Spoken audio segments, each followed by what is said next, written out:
welcome to dirtyshirtinfo. It's been a while since I posted any how-to videos. This is not a how-to, it is an overview, but I thought it would be very useful for people that are having this problem with their house.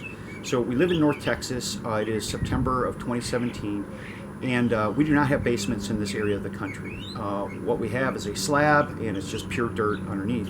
Subsequently, all of our plumbing is buried underneath the house. So let's take a look at the house. We're standing right here in the red circle. It says you are here. There's a guest bathroom on the other side of this wall.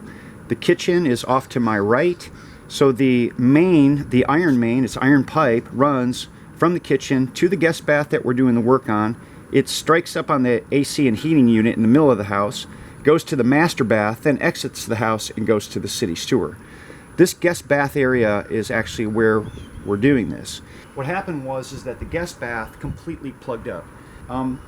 I started to snake it out, and what I got out was mud.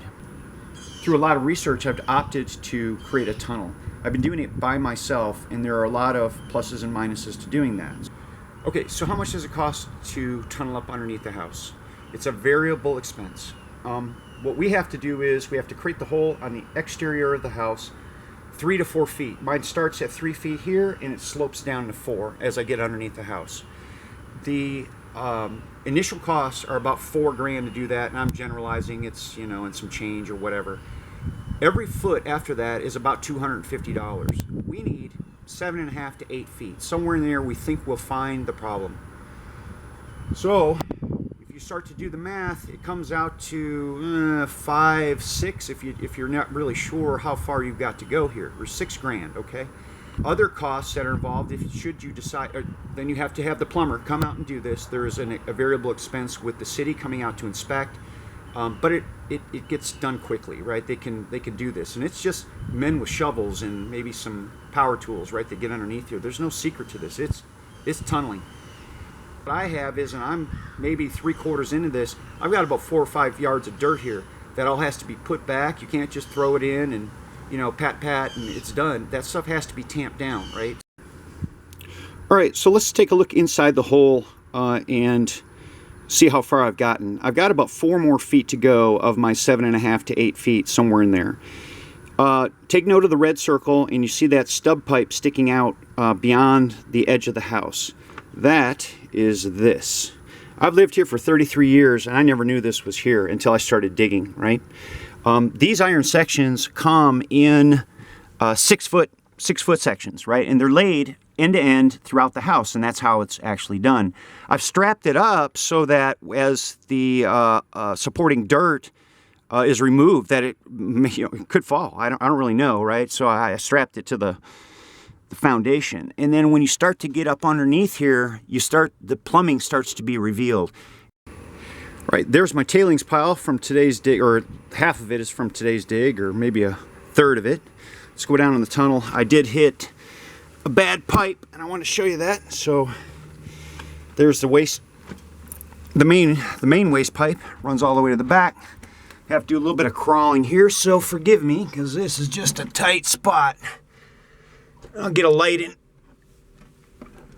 into position. So I don't go near any of the pipes here with the power tool. It's a little dangerous, right? And stuff has got problems. There's also copper, both hot and cold, running just above our heads. And there it is. But there's this juncture spot, right? This is coming down. This is where the tub, the toilet, and the main all come together. Toilet is up here to the left. And if you look up underneath here, you can see just by scraping dirt away with a shovel, it just opened up and just poured out the most vile black stuff you can imagine. I've got a bucket underneath it catching whatever falls, and I want to stop because I believe that the entire pipe is probably compromised. So I'm not prepared to do any more huge digging today. And this essentially takes our kitchen offline, because there's water coming from the kitchen into this. We've already tested it. I'm going to take some foam insulation and squirt it up in there and see if that'll plug it, at least for a day, because I can't work on it tomorrow, but I can get after it the next day. All right, today is Saturday. I just finished digging the tunnel. I've got about 8 or 9 feet dug. And the plumber shows up on Monday, so he's scheduled here all day long. So let's go down in the hole and I'll show you what it looks like now that it's complete. At least the digging part is complete. Tailings pile. Clean up everything here in a minute. This pipe should have never been here. It was completely unnecessary and is a primary contributor to the problem. It caused backflow. This pipe is actually on a downward angle. So from the beginning it's been full of water from the very start, and has been that way for 30 plus years. It's caused agitation in the manifold of where all these pipes converge, and contributed to the hole that I'm about to show you.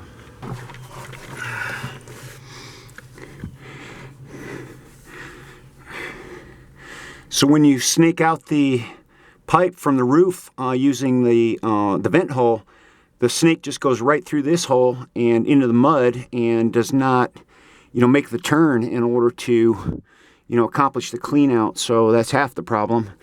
That's the toilet. It's encased in concrete, and I tried to get most of that out, and I actually killed one of my, an air chisel that I have. It wasn't made for the job, but I darn sure killed it.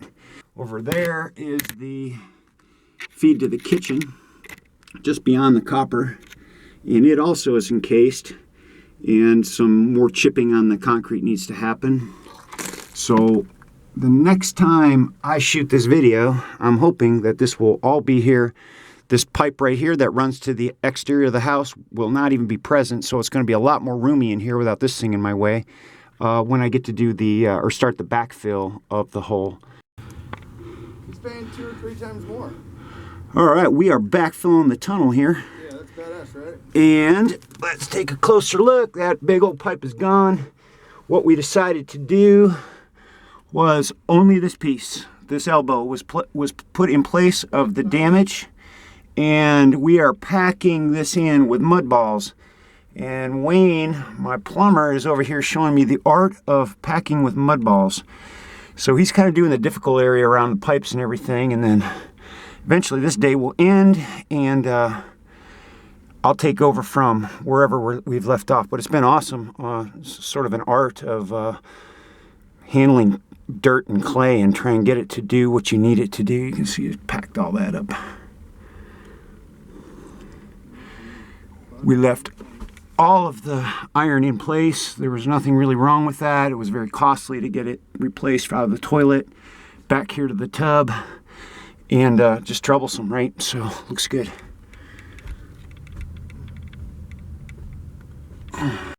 So you guys might be wondering, now that you've got your hole dug and your plumbing is fixed, how do you put the dirt back? And the obvious answer is that you just throw it in there. The problem with that is it's all going to settle out. So there's a process called mud balling. Hang on a minute and I'll show you.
Mud balling.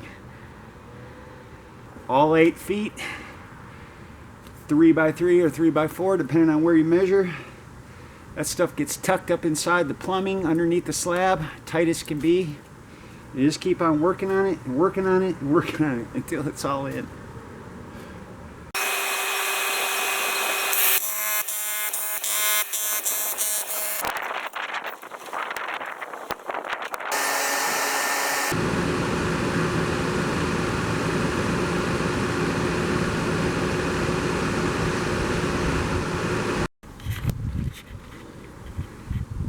right, it's a wrap. Mounted that up about 6 to 8 inches above grade, so maybe next spring I will go ahead and flatten it out after it's had a chance to settle. It's all been wetted down, and as I was doing layers I wet the whole thing. I think I have about 10% of the tailings left, and I've got a low spot out in the yard, and I'm going to go ahead and just throw that out in that low spot and let it go. Thanks for watching. So let's talk about the tools I use to do the work for both the vertical and the horizontal tunnel. How to get the dirt out. 5-gallon buckets, 3 of them to be exact, and I just filled them, hauled them out, emptied them, rotated them back in. In order to do the digging, there was hand tool work involved. However, what I did was I went to the rental store as a proof of concept. I rented a chipper, $50 per session. You need a thicker extension cord, a high capacity extension cord for the high amperage of the machine. That's another 10, so you're in for 60 every time.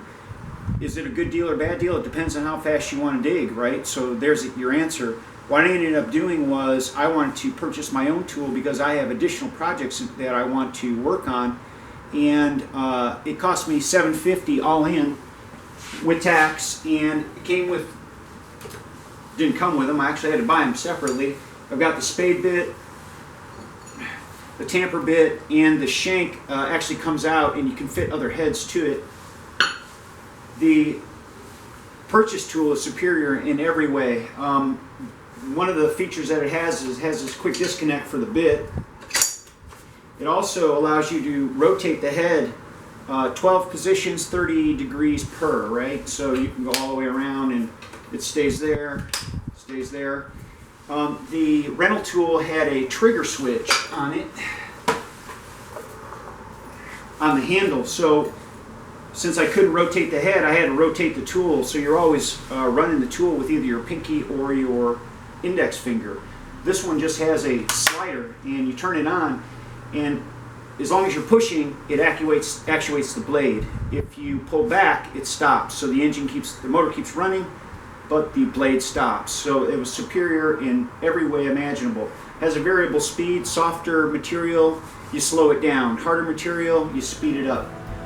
And just ergonomically better. It's very heavy, there's no question about that.